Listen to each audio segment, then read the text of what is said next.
తెలుగుదేశం వాళ్ళు ఒంగోలులో మా బాలినేని శ్రీనివాసరెడ్డి గారిని నువ్వు డబ్బులు తీసుకొని పట్టాలు పంచుతున్నావు, విమర్శలు చేస్తున్న వాళ్ళకి బాలినేని శ్రీనివాసరెడ్డి గారు ఒక సవాల్ అయితే ఇసిరారుగా.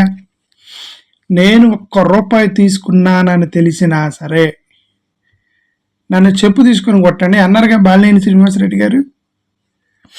దాన్ని టీడీపీ వాళ్ళు స్వీకరించి ఆయన ₹1 తీసుకున్నాడని నిరూపిస్తే ఆయన్ని చెప్పు తీసుకుని కొట్టండి. ఒకవేళ మీరు నిరూపించలేకపోతే అదే ఒంగోలు బజార్లో బాలినేని శ్రీనివాసరెడ్డి గారి చేత మీరు తన్నులు తినండి. చెప్పులతో బాలినేని శ్రీనివాసరెడ్డి గారి చేత చెప్పుతో తన్నులు తినండి. అంతేగాని ఊరికే ఆధారాలు లేనటువంటి విమర్శలు చేయటం అనవసరం.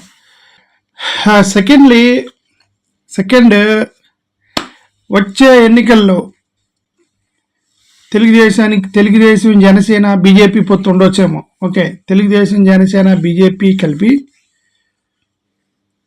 ఏదో 20 సీట్లకి ఏదో ప్రపోజల్స్ పంపించారనేదో న్యూస్ వస్తుంది కదా. అంటే వాళ్ళు they are moving towards BJP Janasena TDP పొత్తు ఉండే అవకాశం మెరుగుపడుతున్నాయి రోజు రోజుకి.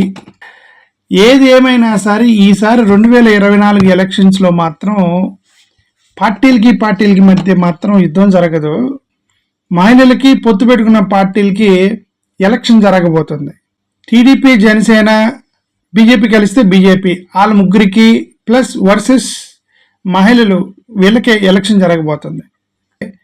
జెండాలు పట్టుకునేది మహిళలే, క్యాంపెయిన్ చేసేది మహిళలే, చివరికి పోలింగ్ బూత్లో ఏజెంట్లుగా ఉండేది కూడా మహిళలే, వాళ్ళే ఉంటారు. మా జగన్మోహన్ రెడ్డి గారు ఆల్రెడీ మహిళలందరికీ ఉత్తరాలు రాశారట. పెన్షన్ తీసుకునే వాళ్ళకి ఉత్తరాలు రాశారు, అమ్మఒడి ప్రోగ్రాం వాళ్ళకి ఉత్తరాలు రాశారు, చేయూత ప్రోగ్రాం వాళ్ళకి ఉత్తరం రాశారు, పట్టాలు పొందిన వాళ్ళకి ఉత్తరాలు రాశారు. వీళ్ళందరూ ఉత్తరాలు రాశారు జగన్మోహన్ రెడ్డి గారు ఆల్రెడీ మహిళలందరికీ. క్యాంపెయిన్ చేసేది కూడా మా మహిళలే జగన్ గారి తరపున. ఎంతమంది ఉన్నారనుకున్నారు మహిళలు? ఎంతమంది ఉన్నారనుకున్నారు? 2 కోట్ల దాకా ఉన్నారు. ఆల్మోస్ట్ 2 కోట్ల వరకు ఉన్నారు మహిళలు. వాళ్ళు ఎవరంటే ఇక్కడ చదువుతున్నా చూడండి వాళ్ళు ఎవరు అనేటువంటి వైఎస్ఆర్ చేయూత కింద 75,000 తీసుకున్నటువంటి మహిళలు 23 లక్షల మంది ఉన్నారు. వాళ్ళందరికీ జగన్ గారు 75,000 ఇచ్చారు. మహిళలకి ఎంతమంది ఉన్నారు? 23 లక్షల మంది ఉన్నారు. వాళ్ళు ఈ 23 లక్షల మంది రేపొద్దున క్యాంపెయిన్ చేసేది వీళ్ళే, ఓటేసేది వీళ్ళే, పోలింగ్ బూత్లో నిలబడేది వీళ్ళే, ఏజెంట్లుగా నిలబడేది వీళ్ళే, అవసరమైన కొట్లాటకు వచ్చేది కూడా వీళ్ళే. ఎందుకంటే వాళ్ళకి 75,000 ఇస్తే వాళ్ళు ఓటేరా జగన్ గారికి? అట్లాంటి ముఖ్యమంత్రిని పోగొట్టుకుంటారా మహిళలు? వీళ్ళే రేపొద్దున యుద్ధానికి వచ్చేది. అంటే TDP Janasena BJP versus YSR చేయూత మహిళల మధ్య యుద్ధం జరగబోతుంది 2024 ఎలక్షన్లో. 30 లక్షల మందికి హౌస్ పట్టాలు ఇచ్చారు జగన్మోహన్ రెడ్డి గారు. 30 లక్షల మంది మహిళలకి హౌస్ పట్టాలు. వాళ్ళు 23 లక్షలు, వీళ్ళు ఒక 30 లక్షలు, మొత్తం కలిపి 53 లక్షల మంది హౌస్ పట్టాలు తీసుకునే వాళ్ళతో కలిపి 53 లక్షల మంది మహిళలు రేపొద్దున మీతో యుద్ధం చేయబోతున్నారు. టీడీపీ జనసేన బీజేపీ ఉంటే బీజేపీతో కలిపి యుద్ధం చేయబోతున్నారు అనమాట ఈ మహిళలే. అమ్మఒడి ప్రోగ్రాం తీసుకునే వాళ్ళు 42 లక్షల మంది ఉన్నారు. ఆ 53 ఈ 42 95 లక్షల మంది మహిళలు జగన్ గారి వైపు ఉన్నారు. వైఎస్ఆర్ ఆసరా ప్రోగ్రాం 75 లక్షల మంది, అంటే 1,50,00,000. ఇప్పుడు అంటే 1,60,00,000 దాటిపోయింది. ఆసరా తీసుకున్న వాళ్ళు 75 లక్షల మంది ఉన్నారు. సున్నా వడ్డీ తీసుకున్న వాళ్ళు 1,00,00,000 మంది ఉన్నారు. సున్నా వడ్డీ తీసుకున్నారు 1,00,00,000 మంది. 2.5 కోట్లు 3 కోట్ల దాకా వచ్చింది వాళ్ళతో కలిపితే. ఈబీసీ నేస్తం వాళ్ళు 4 లక్షల మంది ఉన్నారు. కాపు నేస్తం తీసుకున్న వాళ్ళు 3 లక్షల మంది ఉన్నారు. అంటే 3 కోట్ల మంది దాటిపోయారు. సరే, వీళ్ళందరూ 3 కోట్ల మంది దాటిపోయినా ఒకే స్కీమ్ తీసుకునే వాళ్ళు 2-3, అంటే ఒకే వ్యక్తి 2-3 స్కీములు తీసుకుంటారు కాబట్టి ఆ పైన 1 కోటి మంది తీసేసిన 2 కోట్ల మంది అయితే 100% బెనిఫిషియరీస్ ఉన్నారు.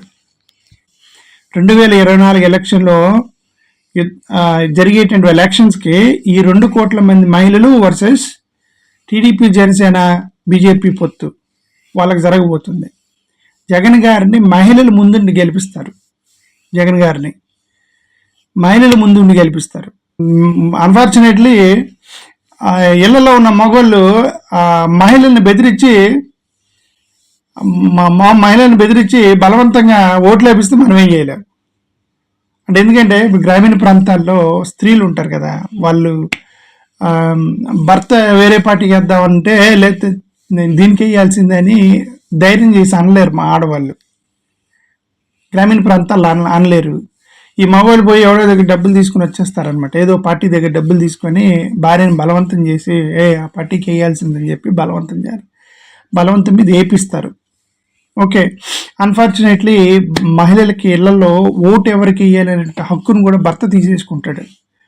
ఇది ఫండమెంటల్ ఫ్యాక్ట్ ఇది. ఓకే, అది జరగకుండా ఉంటే, భర్తలు బలవంతంగా భార్యల్ని వేరే వాళ్ళ చేత ఇంట్లో వాళ్ళ చేత వేరే పార్టీకి ఓటు వేయించకుండా ఉంటే మాత్రం మహిళలదే నిర్ణయాధికారం అయితే, మహిళలే ఓటు ఎవరికి వేయాలో నిర్ణయించుకునేటువంటి అధికారం వాళ్ళ ఇళ్లలో భర్తలు ఇస్తే 2 కోట్ల మంది జనాలు జగన్మోహన్ రెడ్డి గారి ముందు నిలబడి గెలిపిస్తారు.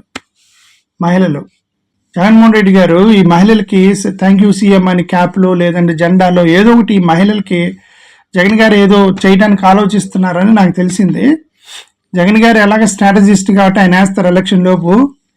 అది చేస్తే మహిళలు అదే జెండాలు పట్టుకుని థ్యాంక్ యూ సీఎం అని ఒకేసారి బూతులు గుద్దపోతే చూడండి, ఒకేసారి గుద్దితే బ్యాలెట్ బాక్స్ పగిలిపోవాలి. ఇక స్త్రీల దెబ్బకి ఉమెన్ ఎంపవర్మెంట్, మహిళలకి మహిళా సాధికారిత, ఉమెన్ ఎంపవర్మెంట్ ఇట్లాంటి మాట్లాడతాం. కానీ ఆంధ్రప్రదేశ్లో ఉమెన్ ఎంపవర్మెంట్కి జరిగినటువంటి స్కీములు ఏ దేశంలో ఎక్కడా లేవు.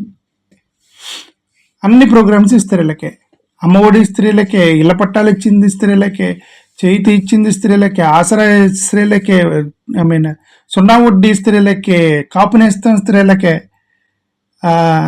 ఇంకా ఈబీసీ నేస్తం స్త్రీలకే, అందరు స్త్రీలకే ఇచ్చారు. జరిగిన ఉమెన్ ఎంపవర్మెంట్ దేశంలో ఎక్కడ జరగలే. జగన్ గారు ఆంధ్రప్రదేశ్లో మహిళలకి అంత పని చేశాడు జగన్మోహన్ రెడ్డి గారు. సో ఆంధ్రప్రదేశ్లో ఉన్న మరి స్త్రీలు మరి దీన్ని గుర్తిస్తారో లేదో, లేదంటే వాళ్ళ భర్తలు చెప్పినట్టు వింటారో మనకైతే తెలియదు. ఇక్కడ ఎలక్షన్ టైం వస్తే కానీ మనకి తెలియదు. ఓకే, భార్యలకు ఎంత బెనిఫిట్ ఇస్తే జగన్మోహన్ రెడ్డి గారు భర్తలు బలవంతం చేయరని నేను అనుకుంటున్నా. Positive side let us hope. Okay, మహిళలకు అధికారం ఇస్తే మాత్రం, మహిళలకి కనుక భర్తలు ఇంటర్ఫీర్ అవ్వకుండా మహిళలకి మీ ఇష్టం వచ్చిన ఓటేయండి అంటే మాత్రం 2 కోట్ల మంది ఆంధ్రప్రదేశ్ స్త్రీలు జగన్ గారి ముందు నిలబడి చంద్రబాబు నాయుడు గారిని, పవన్ కళ్యాణ్ గారిని, బీజేపీ వాళ్ళని చిత్తుగా ఓడిస్తారు. తరిమి కొడతారు. ఏదేమైనా మహిళలు ముందుండి జగన్మోహన్ రెడ్డి గారిని గెలిపిస్తారని మనం కోరుకుందాం. ఇది కనుక జరిగితే మహిళలు ఆంధ్రప్రదేశ్లో స్కీములు తీసుకున్న మహిళలు కనుక జగనన్న మేమున్నాం మీకు అండగా అని చెప్పి కనుక ముందుకు వస్తే, TDP, Janasena, BJP, Congress, CPI, CPM వీళ్ళందరూ కలిసినా కానీ జగన్ ఏం చేయలేరు. మహిళలు కనుక ముందుకు వస్తాయి, మేము గెలిపిస్తామన్నా, మేము తీసుకున్నాము, మీ స్కీములు తీసుకున్నామన్నా మేము వేస్తామని కానీ మహిళలు ముందుకు వస్తాయి. ఎన్ని పొత్తులు పెట్టుకున్నా ఇక జగన్ గారిది 100% విన్. కాబట్టి మరి ఎమ్మెల్యే క్యాండిడేట్స్, అభ్యర్థులు మహిళల్ని ఎలా మేనేజ్ చేస్తారు, ఎలాంటి స్ట్రాటజీస్ వెళ్తారు ఈ మహిళలతో ఓట్లు వేయించుకోవడానికి అనేది జగన్మోహన్ రెడ్డి గారు is very good strategist. Let us hope he will take some better decisions. Thank you.